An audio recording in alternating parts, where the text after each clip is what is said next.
Hello and welcome to At the 55, your home for U Sports football. Me and Tom are back on the mics, having reached the pinnacle of our exit meeting series of conversations, going 11 through to 1, breaking down all the OUA teams. And here we sit, ready to talk about the 2024 Yates Cup, UTEC Bowl winner, and Vanier runner-up, the Laurier Golden Hawks. We'll talk about that wonderful season they had, running the gamut in Ontario, coming one game short, 5 points short of the title, and what's on the horizon for this team in the year to come. But first, Tom, how the heck are you doing, my friend? I'm doing well, my man. This is something that we have been building towards since January of this year, getting finally into the Laurier Golden Hawks. What a season they had. This was a really special one, even just to be a part of from the sidelines. It really was, and I think off the jump, we'll probably mention so many folks part of that program by name as we go through, but just to Laurier as an organization, and I'll just rip the band-aid off to name head coach Michael Folds, and I forget the full title they give him, like kind of CEO football operations, which makes all the sense in the world, for giving us such an in-depth insight along the journey for them, whether it was the game day lives that we were able to do there, getting to go in the locker room for probably the most electric pregame speech I've ever been a part of before the Queen's semifinal, and just the support from that community, whether it was in favor of picks that we were making, or sometimes because we were in the house at that lovely new field they have there, and only to get more lovely and more wonderful.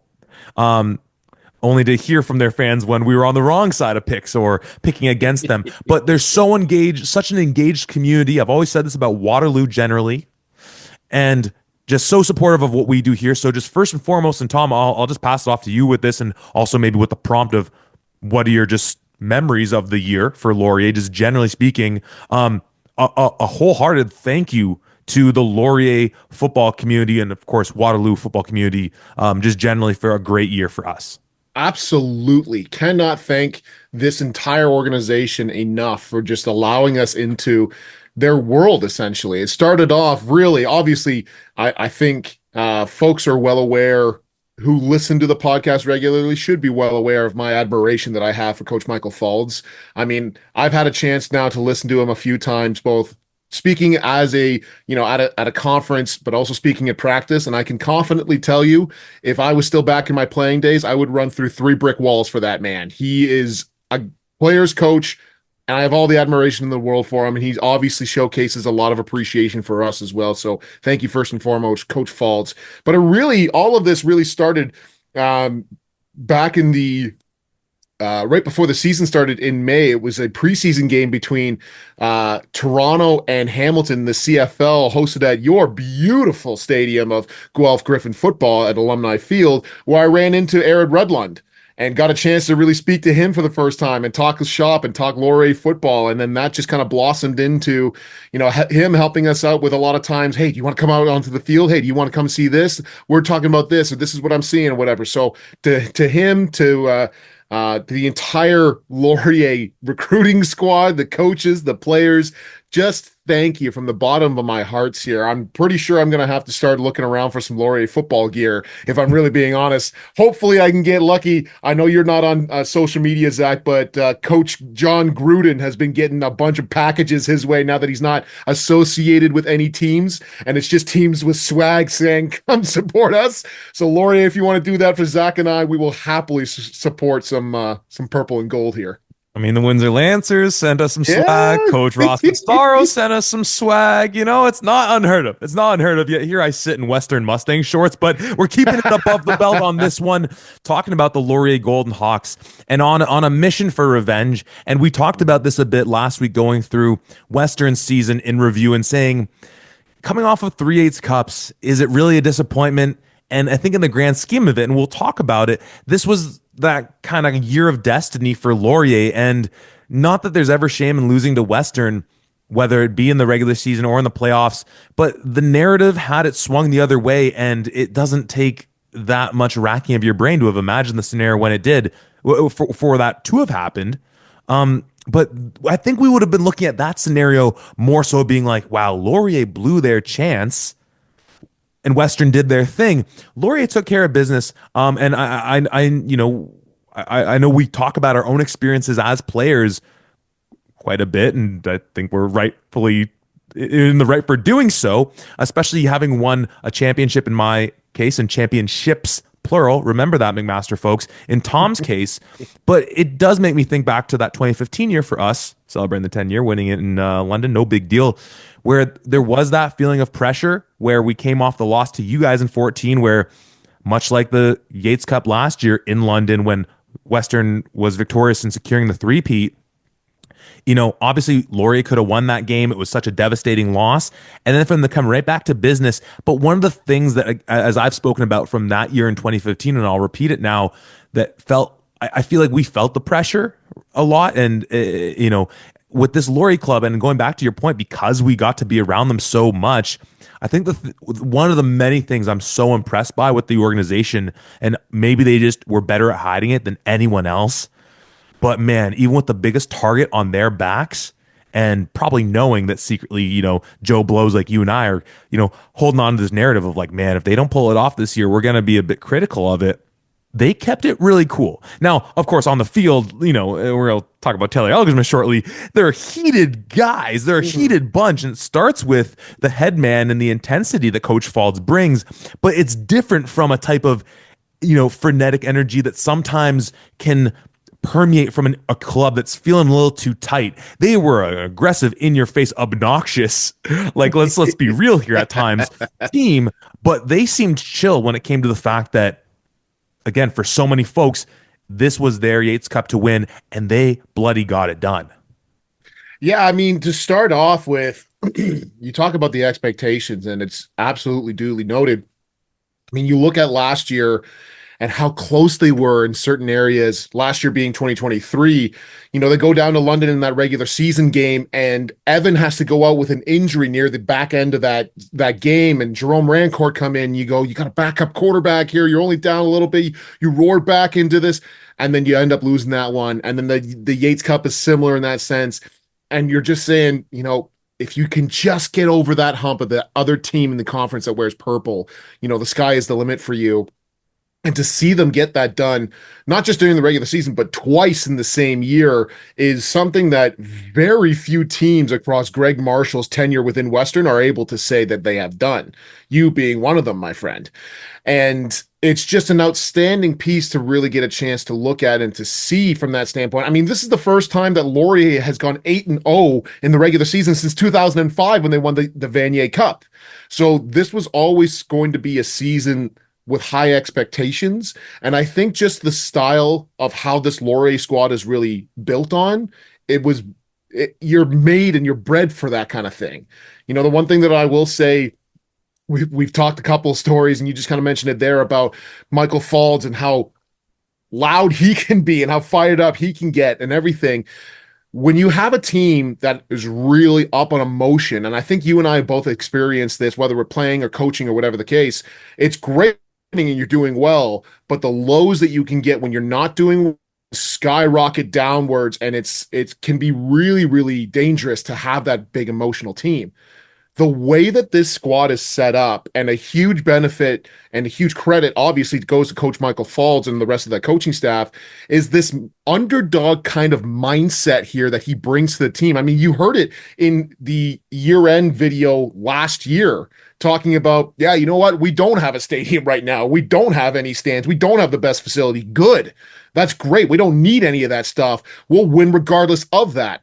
And to have that kind of a mentality along with these outstanding personalities that you have on your team mean that even when you're down by points or things aren't going as well as they could be, everybody's just looking around being like, good. Yeah, I want to be down 14 because the story afterwards when we come back and win this thing's going to be that much better.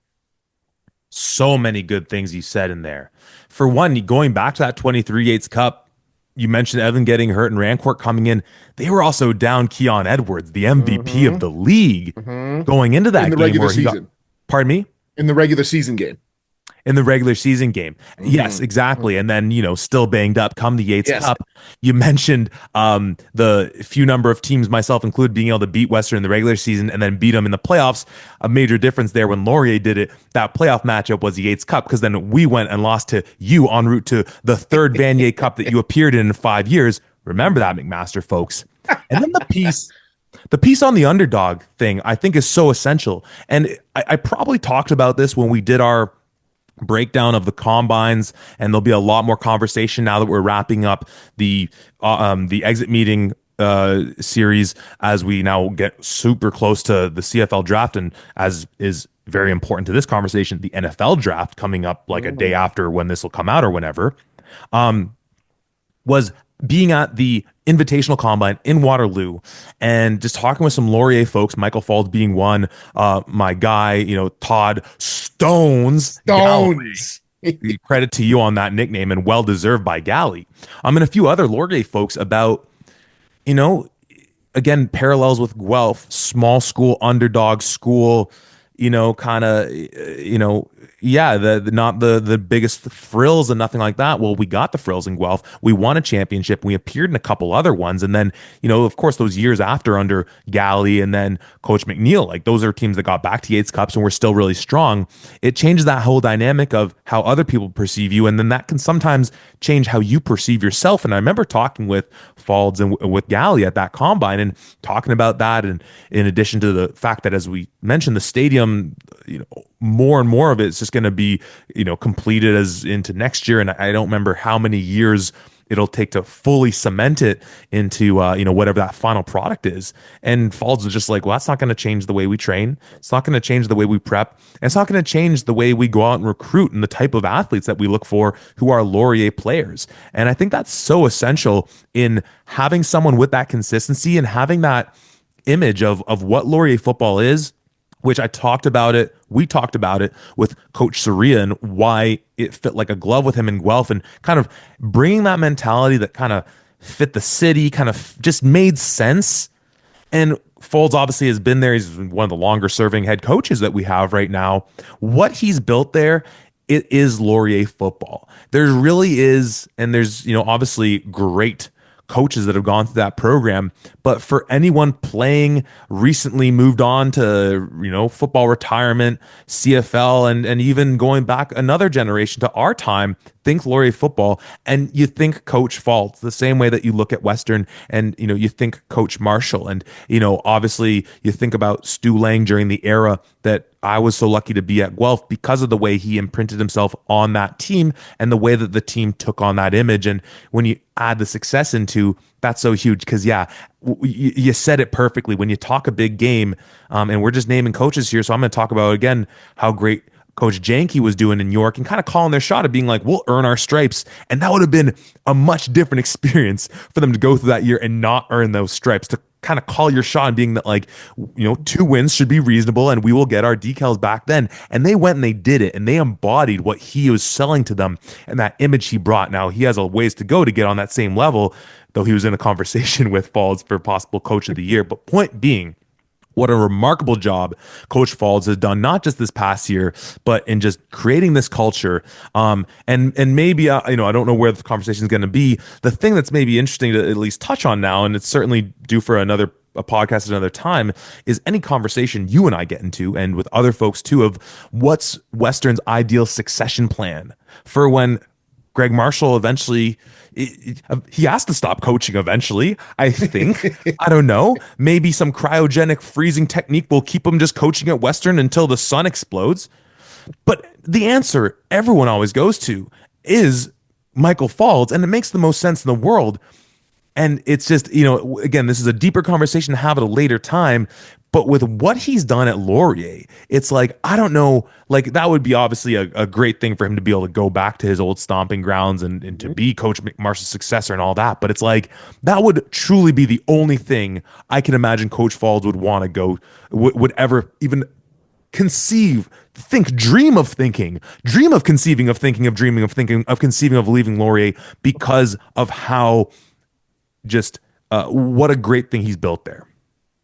Yeah, and I love that you bring up, and I know we're spending a lot of time on culture, but when you talk about the importance and you talk about what are the similarities between championship winning teams, once again, that you and I have been a part of, it's that culture piece that is the one consistent across everything here.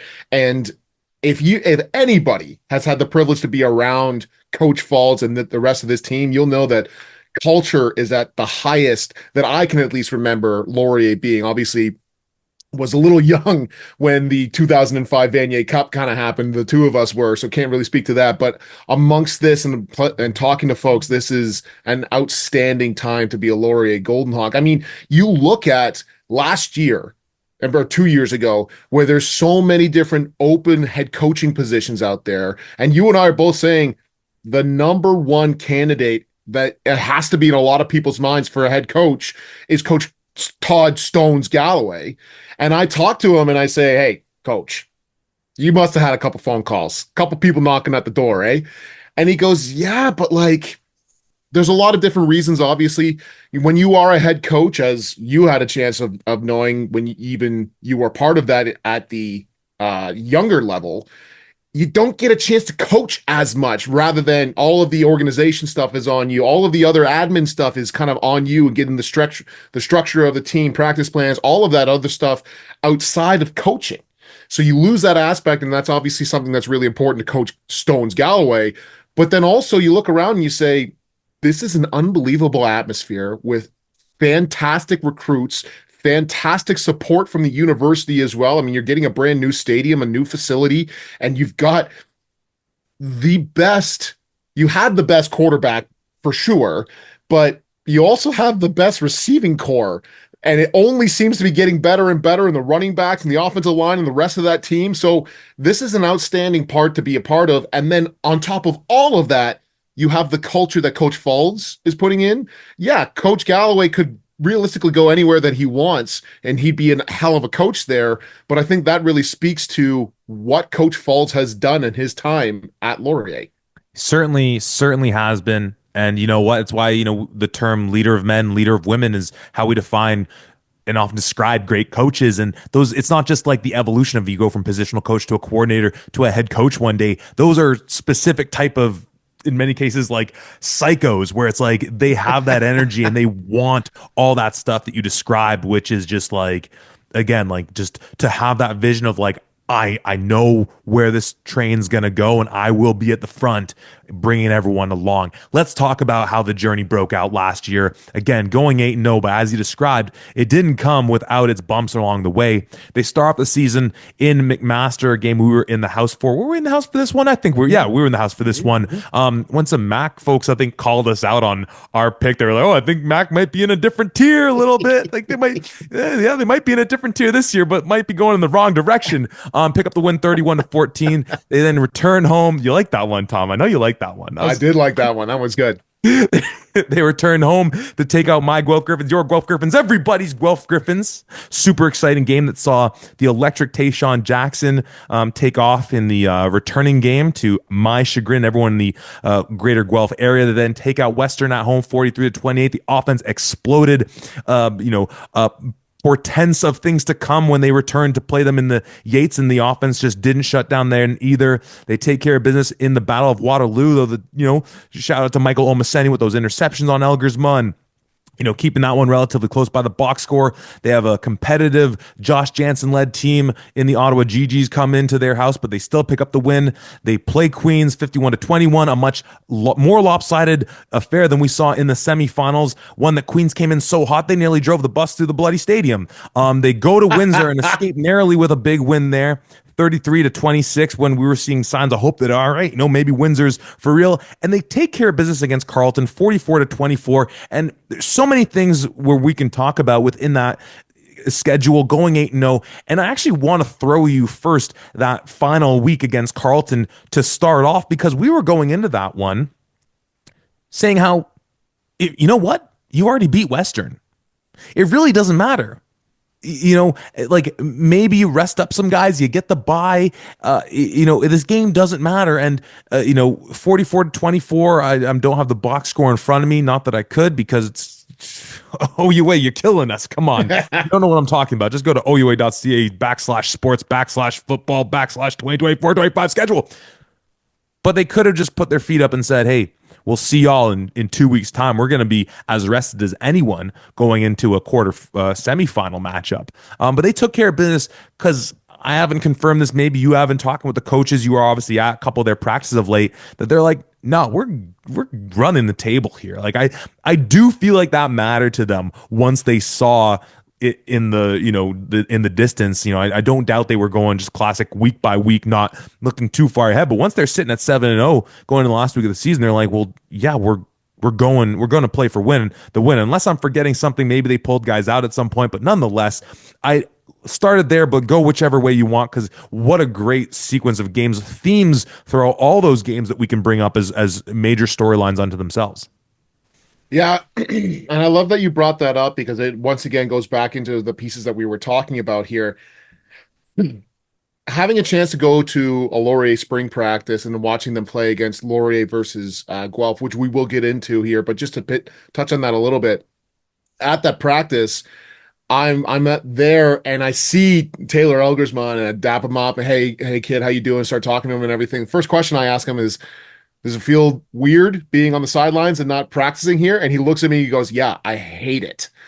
Even though he's got everything else that's happening here. And I think that pieces into what that Carleton game was. That even if they were looking at, well, maybe we can rest guys here, whatever else, the entire mindset of that team is, no, F that. I want to play. I don't care what the stakes. I don't care if this game doesn't mean anything. I want to play.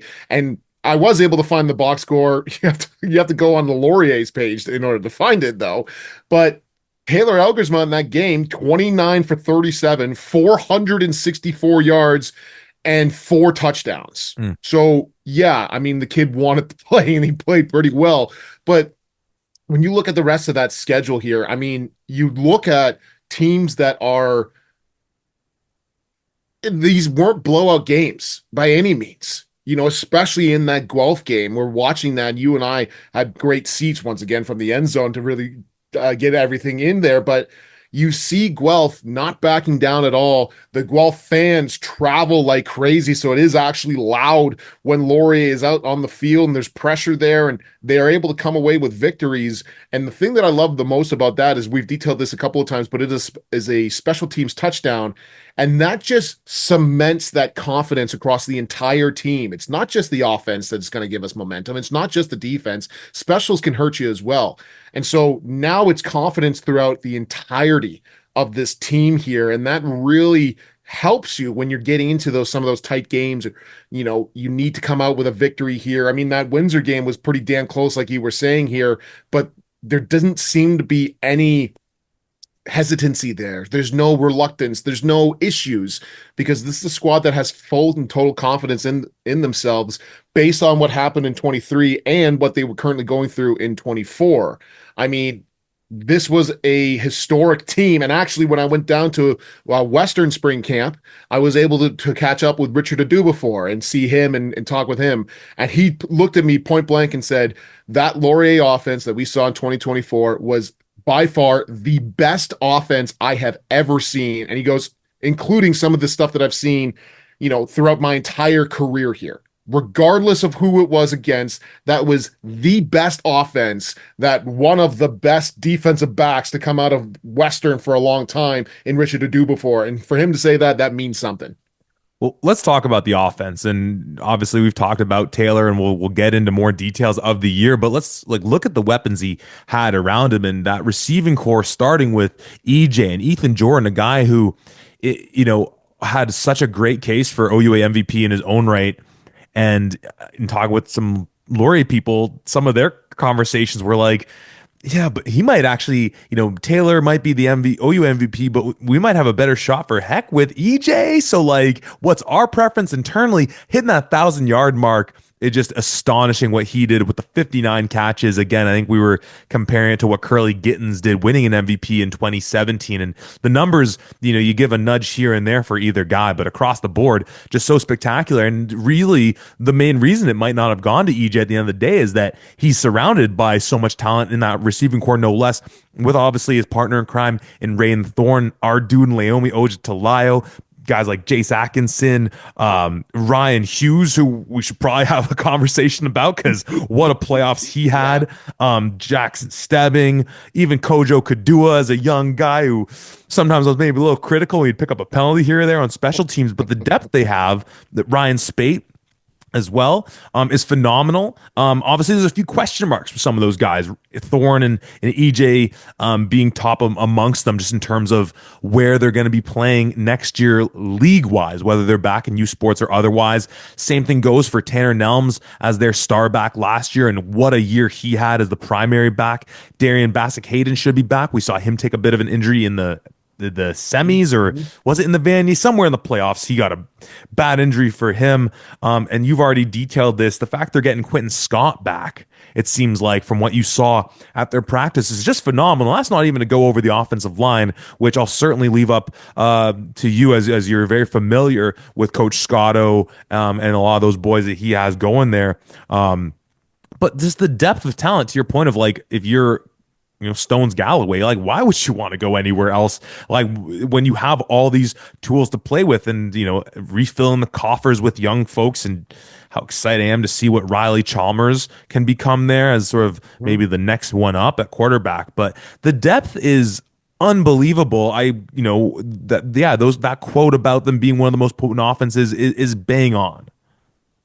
I mean, when you have a guy like Ryan Hughes who is waiting in the wings and is easily an OUA All-Star, has that kind of potential, and you physically can't get him on the field because there's too many other outstanding receivers, that is a great problem to have. I mean, like you mentioned, a couple of guys go down with injuries and he gets a chance to showcase his stuff. How about in the UTEC Bowl against Bishops, where he just goes off for a bunch of catches there, and you're like, oh yeah, this must be a guy who played all 8 games in the regular season really consistently, is built up. Nope, he just kind of came in whenever he was needed, and he just made outstanding plays. I know you're not on social media, my friend, but he made an unbelievable catch in that Laurier Guelph game, as in the scrimmage as well in the spring camp. He is an unbelievable player with unbelievable talent, and he wasn't able to be a regular starter because of all of the other great guys around him. So this is a team that just has so many outstanding players to really point and play and wherever they really want to go here. In that spring practice, once again, I had a chance to see Tayshawn Jackson and Quentin Scott from the backfield as running backs. Man, you talk about give a guy 6 inches and give a guy a couple of feet of distance and watch what he does. I mean, the amount of times that I saw Quentin Scott specifically point his way through an offensive line, being patient, hit the gap, and gone. And it's not like, oh, if you take a good angle, you might get hit. No, this is gone. And this is watching him score. He doesn't seem to have lost a single step despite not playing as of last year. Tayshawn Jackson, still that incredibly shifty dude that we've known to come and love here. And both of them with a little bit of fire under their belts, obviously wanting to prove something here. Tayshawn Jackson, having that outstanding breakout year, but wanting to establish himself seemingly as, I'm not just a special teamer. I am somebody that can consistently contribute on this offense here. And Quentin Scott, this is a running back room that's really going to be able to thrive here under this, and an offensive line that is losing one of the best offensive tackles here in Cooper Hamilton, but really didn't seem to take that big of a step back, in my opinion here. Josh Reedfield has a chance to come back to this squad as well, and if he does, that's only going to make them better and better. I mean, seeing guys step up to the plate here was really just outstanding to see, and it's still crazy to me, the swapping of the offensive linemen back and forth here, but it's Coach Zach Scotto's bread and butter, and he's got those boys ready and willing to go. And I mean, anytime you can hold your own against the Guelph Griffin defense, led by, especially on that D line, by Coach Cluffer and the linebacking core, and they had their fair share of wins. I think when I was messaging Coach Zach Scotto, he graded them out around 80%, which is pretty damn good on the day there. So I think this is a Laurier offense that has the potential to really be outstanding. It's really just going to come down to who's going to be at quarterback and how well can they assimilate within that Coach Galloway offense. Most certainly. And, just going back to Quentin Scott, just pulled up the numbers just as a reminder of what he was doing in 23. uh, 2 years ago, just shy of 100 yards a game, five rushing touchdowns to boot, right? And just again, you talk about Ryan Hughes and not being able to fit him in the system, almost in a weird roundabout way. There's like a weird parallel universe where Quentin Scott's in last year, and it somewhat stifles the Tayshaun Jackson ascendance as early as that happens, and again, if ifs and buts, this, that, and the third, right? But again, what made this team so special, that offense was, again, once in a generation. And as we talked about on the Western Pod, an offense, a team really, an offense that is, making its way into conversations that you and I have about the best this, the best that of the first 25 years of the 21st century. But what puts the team in that category as well is Van Moorkerk's defense was so spectacular this year. And by the numbers, they're second in points per game. We talked about with Western, what was so impressive on the back end was they scored the most points and then they still limited teams. Laurier got dinged a little bit more so in that category, but just really was able to bend but not break. They're giving up yards, but they're limiting teams. They're coming up big when it matters. And starting with just thinking about the fact that, and you'll have to help me out because I'm realizing I didn't write his name down, but losing a near defensive player of the year from 2 years ago in Onyemeninim, Yes. And of course seeing the ascension of Gregorczyk, as sort of that replacement. But we talked about this with all 11 clubs, and more so in certain teams, that there's certain guys that just the impact of losing a guy like Onyemeninim is more than just the stats, the numbers, and how much of the stir that straws the drink of that defense it really is. But guys like Malik Cote, the year he had, our guy Harnour battling through injury, Jahari Hastings, of course, Ethan Bayfield having a great year. I mean, the list goes on and on. That's just in the defensive backfield. The linebacking core was really solid, and a D line that I certainly want to space out for you to ISO on, because this is now where you were kind of previewing on the Guelph Pod a possible Metris Award winner who, as I spoiled slightly, dons the number 55, and you better say his name the way they do on the in-game PA announcement. Well, somebody that I saw that really blew my mind when I was at that Laurier Guelph spring game is a guy number 55, Mateo La It's Quintana. sorry though, it is La Quintana, my friend. Come on now. I was doing how they did it in the dressing room. My goodness. I But see. anyways, that kid is special. That his ability and his strength, his speed, he was able to really showcase some outstanding work. And the unbelievably terrifying thing about this is that obviously looking into him and doing a research and everything else, realize, he just won the Rookie of the Year for Laurier. Yeah, that's right. Last year he was a first-year player.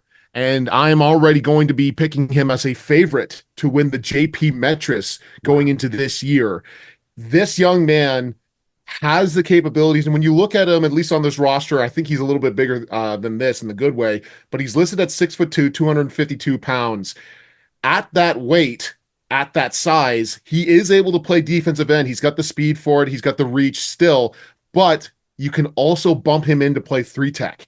And this is kind of giving me reminiscence of that Queens defense when you saw like a Van Wisher with a Silas Hubert with a Darian Newell. And yes, it's only three down, but it's three of the best pass rushers that you have. And I'm sure Coach Ron Van Workerk is working into something like that as well. I actually really liked certain plays that I saw from one number 94, Andre Butte, another first year guy on that defensive line here. So to just give you an idea on, this is a squad that's got a lot of young players who are excited about what they saw with this squad and what they were building towards. There's a lot of dudes who are going to be ready to play and ready to contribute right away. But yeah, that Mateo La Quintana, he is the guy that I'm going to be most looking forward to seeing. Well, and he's young, and he joins the likes of Omari Hastings, who's a young guy on that D line as well. Chisenham Incident is a bit of a question mark because, again, he might make his way into the CFL next year, but it'd be great if he could return. Already mentioned Ethan Gregorczyk, and I remember I mean, I don't know if you have the numbers in front of you, but I remember as we ended the year talking about how this was a guy who or sorry, going back to his rookie year, who was putting up numbers that were comparable for defensive player of the year across U Sports, yet couldn't pick up a rookie of the year in U Sports. And again, that was playing with Anya Menanim, seeing him in that solo role. And correct me if I'm wrong, because I think they had Jesse Wilkins, who's also a relatively young guy, move into more of that will linebacker spot where Grigorczyk was in his rookie year next to Anya Menanim. Wilkins went to the will and bumped Grigorczyk into the middle linebacker spot, which just really is a bigger test of just his overall athleticism. No shot at will linebackers, but oftentimes that's going to be more of your most just run stopping force in that linebacking core. Jaden Griffith on the other side, rotating in with some of the secondary guys as well. But just talking about the growth where, by the numbers, you look at what he was able to do this year, racking up, 25 and a half tackles, which I think might have been a step back from where he was in his rookie year. But taking on that role the same way that we described the impact that Anya Menanim would have had during his time there goes beyond just numbers, though the guy put up some crazy numbers too. That growth he had year one to year two, talk about that, because this is a guy where, if we're talking about Mateo as, possible Metris Award winner, we're talking about Grigorczyk in the conversation for winning DPOY for sure. Yeah, I mean, he has to be on at least on a watch list. When you see, yes, his stats may not have gotten that much better. I believe he finishes with 29 29 solo tackles in 2024. In 23, he finished with 35, and there's a few other stats here and there, whatever. But now you can start to see he's starting to become that captain of that defense. He's starting to be a little bit more cerebral in his thinking here, and in previous years in that 23 season, you're thinking, hey, they've got a first-year linebacker, a will linebacker. You know what? Let's try to go after this dude. And for the most part, he stepped up and he was able to shut the door down really quickly, especially in that Queens game where he finished with, like 6 or 7 tackles in his first game there. So this is a dude that's continuously getting better and better, and you can start to see it even in practice. His vision is getting better. He can see the field a lot better. And this was a dude who, and shout out to our guy in Jack Moore, he came to us on a preview pod before that he even stepped foot on a Laurier football field, and we're like, this is a dude that you guys have to watch out for because he's going to turn some heads with what he does.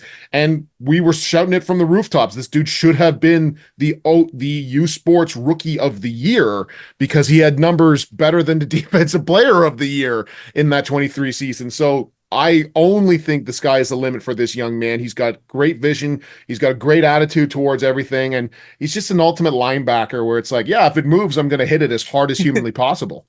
It was nice too getting to meet him. I think it was after the Yates Cup, and we did when we were doing interviews with the guys where this was a true freshman coming in, 18 years old, obviously, in his second year, but just, he rocks the visor in games. He's this big bulking dude and, showing a bit of my age, but then getting to talk with him and be like, but he's just a kid. He's just a kid. Yeah. And I say that from the standpoint, the kind of, number one, he had just won a bloody championship. So yeah, he was pretty darn happy, but this kind of like jubilance, this excitement that he had, and also just recognizing that, as you get into that third and fourth year, a bit more of that strength that hardens from more years in the weight room and just battling against these big dogs up at the U Sports level, it shows. So again, as far as just guys who are going to be able to take a jump, he's been already, taking a skip, hop, and a jump all over the OUA, and only tracking to go that much further. Tom, I know we probably want to talk about the playoff run a little bit, but I just, in the spirit of looking at the youth,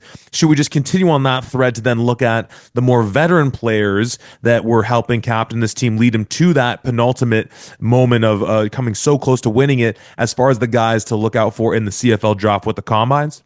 Yeah, absolutely. I think that's a nice little segue. Well, and we've talked about these names in the course of this conversation, but and as I mentioned, sort of the next main content you'll be getting now that we're wrapping up the exit meetings are going to be very much CFL and a little maybe even NFL draft centric, knock on wood, depending on what comes to pass in the next few days. But you've heard us mention the names, but the guys that from the Laurier side of things are draft eligible, we're thinking about guys like Malik Cote, Jahari Hastings, Ethan Jordan, Chisholm Incident, and Raiden Thorne. A nice little mix of both offense and defense. This team's weathered the storm, moving on, having other players of similar stature from the program. But what jumps off looking at some of those names just from the standpoint of we know the impact of losing any of them is going to be significant, but just from what you've been hearing about how they've been performing, what looks some of them might be getting, so on and so forth. Well, I think first and foremost, one of the biggest almost knocks against these guys, which is crazy to think of, was looking at Raiden Thorne and looking at Ethan Jordan and saying, okay, but how good are you actually? Because you've got a Heck Crichton quarterback throwing at you guys. Like, can you actually come out and can you actually do this? And especially with Ethan Jordan, because he doesn't look all that tall. And when you look at him just normally, yeah, absolutely. And then they go and they tear it up. They catch damn near anything that's thrown even within the kind of vicinity of them. Their stats are great. Everything that they're showcasing is, oh, yeah, right. Yeah, you had a Heck Crichton thrown at you, but holy crap, you could have been the OUA MVP as well, Ethan Jordan. Well, first of all, you talk about, catching every ball in sight, and you called your shot 2 years ago, and I think you've been nothing but proven correct on the matter of Raiden Thorne and having as good a hands as anyone else. The whole take of like, well, they played with good players and stuff like this, so how's it going to translate to the next level? You mean at the CFL where your quarterback should be better than a Heck Crichton winner at DU Sports level, where all of your receivers should be OUA All-Star and higher. Like, it's such a silly take that people want to try to take away from one based on who they played with. It's like, you just watch how they actually play the game. The stat watching is ridiculous. Defensively, Malik Cote is someone who I think later into the season, and you made this point, I think, so eloquently time after time, that often it can be hard to assess the performance of DBs unless you're really looking for it, and really if you're at the game, because on TV or on computer, it can be hard to see unless they're really being targeted. He was brought to our attention. I mean, obviously Jahari Hastings was a name that we knew just with the pomp and circumstance when he had transferred in there, but Malik, and I guess I'll throw in Jahari and just Chisholm as well, the defensive guys. What's some of the buzz about those three? So I think Malik really showcased a great athletic range that he had, not just as a DB, but especially on the special teams as well. I think Jahari Hastings, there were a lot of buzz around the two of those guys because they have such great athleticism and they were able to showcase themselves fairly well from everything that I heard. But the one guy of the three of them that really stood out was Chisholm. And I think that even amongst an outstanding defensive line grouping that they had at this particular combine, he was one of those dudes who he looked like he couldn't be blocked in some of those one-on-ones. He looks as strong as hell. I think he dropped a little bit of weight. He was a little bit faster, a little bit more agile in that as well, so that some of the other scouts had told me. So I really liked what I saw from Chisholm, or what people had told me that they saw from Chisholm, especially in here. I don't know if any of them, including the receivers, did enough there to really say, okay, you're guaranteed you're not coming back kind of thing. I think there is a chance that any of them or all of them could be back next year as well. But quite frankly, I'd be shocked if all five were back. I think some of them are going to stick. I think Ethan Jordan especially has that capability to really start pushing and to start being a part of a great receiving core. Yeah. And again, you know what? This is a team that just is filling these gaps year in, year out. So whether they're back or not, no doubt that they'll be able to make a push to try and, finish the business. They didn't quite they came up just short of. And let's go through that journey. We went through the 8-0 season, but the trip to the Vanier started with a semifinal matchup, a tight one out of Laurier, where they took out Queens 29-21. Yeah, I was kind of looking through the box score again on that one. I mean, just a beat 'em up affair, or I'll just quickly go through the whole piece on it. They then obviously take care of business in the Yates Cup against Western, coming into their barn again. The offense just couldn't be stopped. Take care of business against Bishops in the UTEC, and then, as we mentioned, from Richardson Stadium, fall 5 points short of the Vanier Cup champion Laval Rouge et Or. But that semifinal game from Waterloo, You know, I was trying to find my notes from when we were doing the pod from that one, and we were doing the game day live, and we were on the field checking it all out, and it just, by the numbers, and I just came off of, berating people who just look at the numbers. There's nothing that stands out as saying Laurier didn't get theirs, and Jared Kasari doesn't just go off for a massive day. I know we were really impressed with Anthony Leo on the day. Like, what are your memories from this one? I know Algersma probably caught a few penalties in that probably slowed down his team, but just what a great effort by Queens really on that day.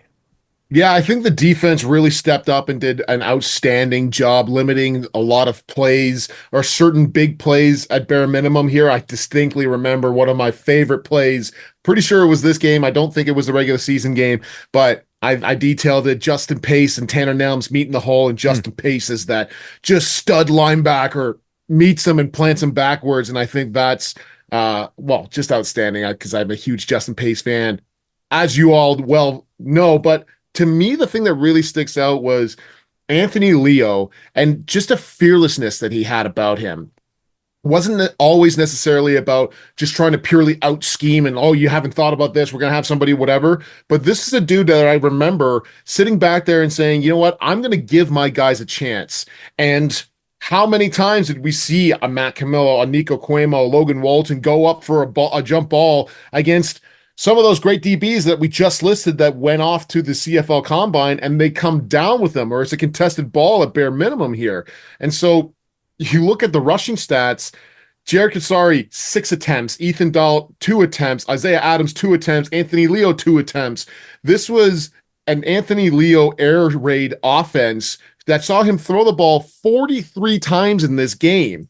He finished 26 of 43, 293 yards, 1 touchdown, albeit 1 interception here. But this was a Queen squad that backs against the wall. We got nothing but to give everything that we have on this field to try to win and upset this team here.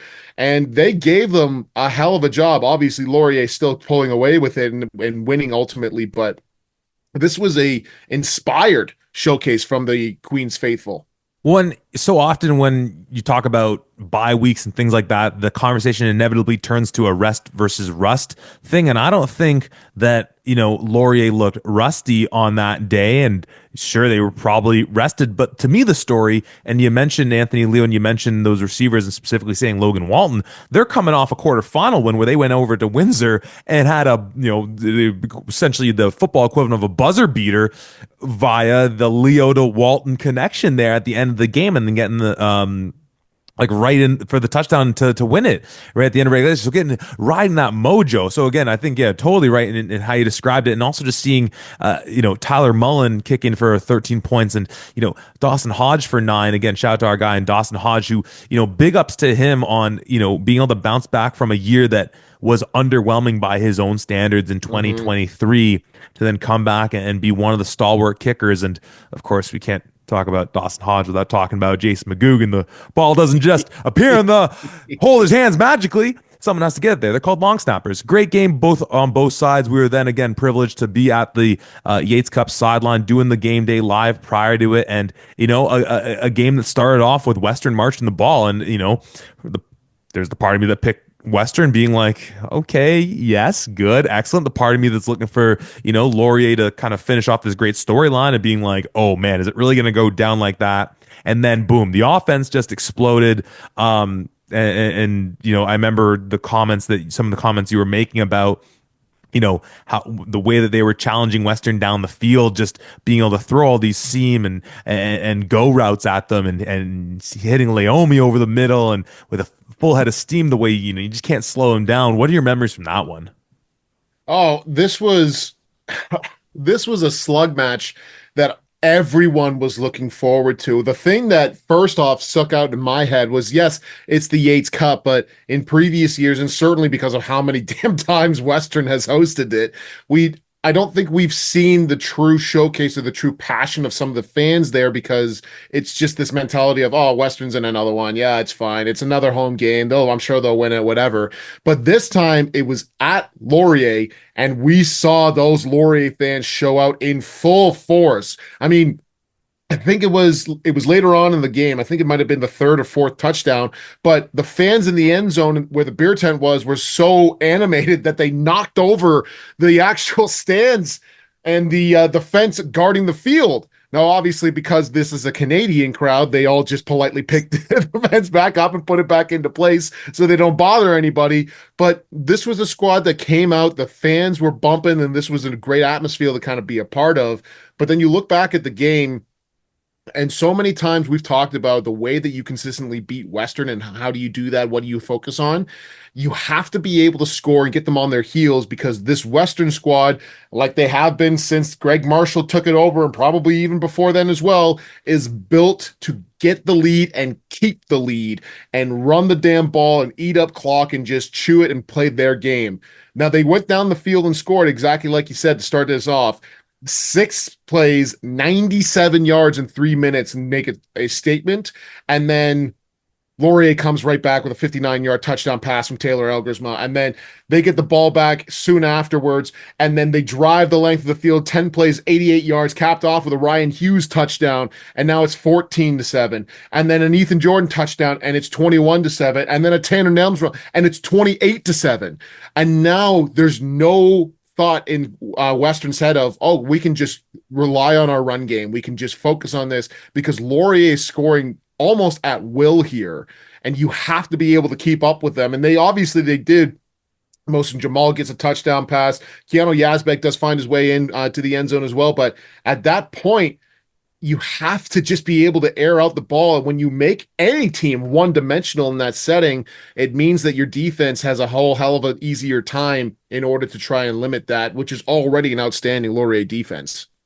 And again, credit to Western as you highlighted. They did fight back despite being, when you're on the road, adding all those things, the energy of the crowd, which, as you said, was terrific. You mentioned the Ryan Hughes touchdown, part of 100+ yards receiving in, add that into the 200 some yards and the 3 touchdowns in the UTEC Bowl the following week. And just what a run he was on. Really not much I think we need to talk about with that UTEC. It was just all Laurier from the jump to the last whistle.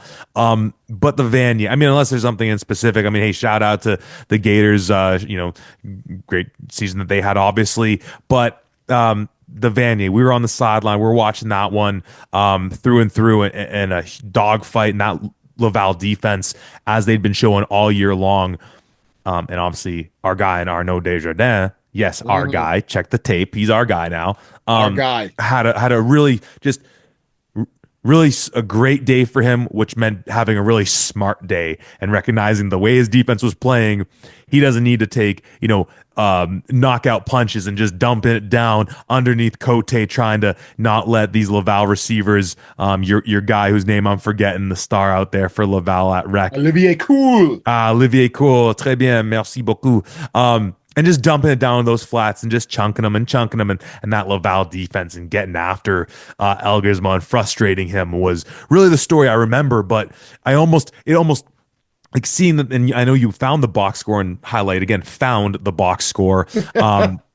But remembering they only lost by 5, like it felt, just my memories of it, which can obviously get flawed and skewed, and I've been hitting the head a lot, felt more lopsided just of how physical Laval was and brought to them. But Laurier was right with them through that game. Yeah, they absolutely were. There was no give up by any means from this squad. It was still that same level of passion and flair from Laurier. But to me, one of the biggest tone setters of the entire game happened early in the first quarter. I think it was the second time that Laurier had gotten the ball, and they're forced to go 2-and-out because a Gérard Dumas sack that hits Taylor Elgersma for one of the hardest hitting sacks that I think I've seen in a long time. And once again, I spoke about it on the preview pod. I tried to give my best. Hey, watch out for this Laurier offensive line. This is a Laval squad that lines up linebackers, takes 2 steps back when the ball is snapped like they're going to drop, and then do a delayed blitz. That's exactly what Gérard Dumas did in this time, and he hit the hell out of Taylor Elgersma and set the tone, forced that Laurier offense, an outstanding offense, like we mentioned from Richard Adu before, one of the best that he's ever seen, to go 2-and-out and do 2-and-out a few times in this game. And I think getting to Taylor as often as humanly possible, obviously that's, sacking the quarterback. You always want to be doing that for sure. But this is a guy who this is Taylor Elgersma, who is the Heck Crichton winner, who is one of the best quarterbacks that we've seen here, bar none. You can't do your thing that you normally do when you get sacked 5 times in a game and you get hit and pressured so often as well. I spoke with a few of the guys there, and you just start talking about, hey, what happened in that? And they go, that's a hell of a defense. And this is a defense from Laval that bread and butter is to play cover zero. And when you see this matchup on paper, you're going to play cover zero. You're going to go man on man with Laurier's receiving core. Are you crazy? And then, yes, they did. And when you do that and you do cover zero, hell, you can send 7 guys and still be covered off in your regular defensive secondary game plan here. So that's really where that piece comes into play. Overwhelming and usually stout and outstanding offensive line here, and just getting to Taylor as often as humanly possible. And we've spent a good part of this pod, especially at the start, talking about the narrative of Laurier going into this year within the context of the OUA. And for Laval, at some point in the near future, we'll get our RSCQ branch of At the 55, à le 55, off the ground. But until that day comes, again, just the quick and dirty recap, this was a team in Laval that had a very similar drive to take out their rival in Montreal, who they fell to the year prior. I mean, obviously it's every year, those two duking it out. And then with some to prove in the national playoffs as well. So just battling narratives across the board, and what made it such a spectacular game. And shout out again to the folks at Queens Richardson Stadium for just being able to put on such a terrific show. And obviously so many questions that we've raised about who might be back for Laurier, who might be moving on to the next level, CFL and NFL, and just hanging them up. But obviously, and just to talk about Coach Falls again, one of the first things I remember learning about him in our time covering out the 55 with, I think it was Ayo Ajayi and Romy Simpson back in like early 2020, pre-pandemic, was how they would practice up to the Vanier every year, whether they made the playoffs, went on a run, or anything in between. And just that idea of, if you stay ready, you don't have to get ready. And undoubtedly, with them having gotten to that mountaintop of all U sports, they will want to plant the flag, to borrow a little Guelph Stu Lang era terminology, on the peak of U Sport football. And it starts in 2025 with a trip to the Royal City, August 23rd, against my Guelph Griffins, your Guelph Griffins, everybody's Guelph Griffins. They then head back home to take on Windsor on August 30th. They travel to Richardson to take on Queens on September the 5th. They have Battle of Waterloo from Laurier, why am I forgetting the name of the field at Laurier? What are they calling it these days? I think is it Knightsboro? Is it Alumni Field? Yeah, you know what? You throw a dartboard in an OUA team, their field's gonna be called Alumni Field. Forget it. The Battle of Waterloo from Laurier take their show on the road to Ottawa, take on the GGs on September the 20th. They return home to take on U of T on September 27th. Stay at home to take on Carleton on October the 10th. And chef's kiss, they finish off the season heading to London, Ontario to take on the Western Mustangs in a possible repeat of 2 years ago when they matched up at 7-0 in London, which, as we talked about in the Western pod, again, it's a small sample size sport. When you really break it down, you don't get many bites at the apple. So when we can look at 2023 and say Western took care of business in London, earned themselves the right to host the Yates Cup in London, and they took care of business. And then 2024, Laurier took care of business against Western in Laurier, earning them the right to host the Yates Cup, where they took care of business again. Man, oh man, if it does shake down that these two teams are 7-0 going into that week, which, it's a gauntlet of a season for both these squads. We've talked ad nauseum just how deep the OUA is right now. If that does line up to be the case, my goodness, it's the Yates Cup before the Yates Cup in so many literal ways. Yeah, and I love that we're starting to get into 2025 because I'm so excited to see where this squad is. And before I talk about the games themselves, there's a couple more players that I want to make sure that I talk about for this Laurier squad. I'll kind of obviously be very prominent within this, specifically on the offense. I know the big question that everybody's asking, it looks like, well, at least one of the candidates who could take over as that starting quarterback is one Isaac Willis. out of Milton, Ontario here. He was a first year last year, but has really showcased a strong understanding of the offense and is pushing for that. There's another young man from Football North, and I'm so sorry I forget your name off the top of my head here, but it seemed like it was the two of them going back and forth and really vying for this, with Isaac having just a slight edge over him. So expect Isaac Willis to be the guy for Laurier going into this new season here, unless something outstanding happens in training camp in August. But he's certainly somebody who's going to have a lot of eyes on him. Obviously, there's a lot of big shoes to fill. Arguably the biggest in school history in Taylor Elgersma. It looked like they were going to get another quarterback in there, but maybe we'll dive into that at a later time. But anyways, this is a very, very contested position here. All eyes are going to be on it for sure. But the other aspect of things that I wanted to bring up is obviously we listed off a number of outstanding names that could be leaving this program, especially from the offensive side. I mean, you've got Taylor Elgersma, who all rights should be gone, whether that's through the CFL or the NFL. You've got Cooper Hamilton, who was one of the best tackles, period, who's gone off that offensive line. You might be losing Ethan Jordan, Raiden Thorne. There's a lot of dudes. Tanner Nelm's gone. So there's a lot of people in there that are not just outstanding players, but leaders. And so there's a lot of question marks there. When I went to that spring practice, I saw Laomi Ojatalayo step up as a leader, get guys into shape, make sure that they were paying attention, really looked like he was controlling the narrative here and stepping up into that role, and it looked natural for him. It wasn't something that was forced.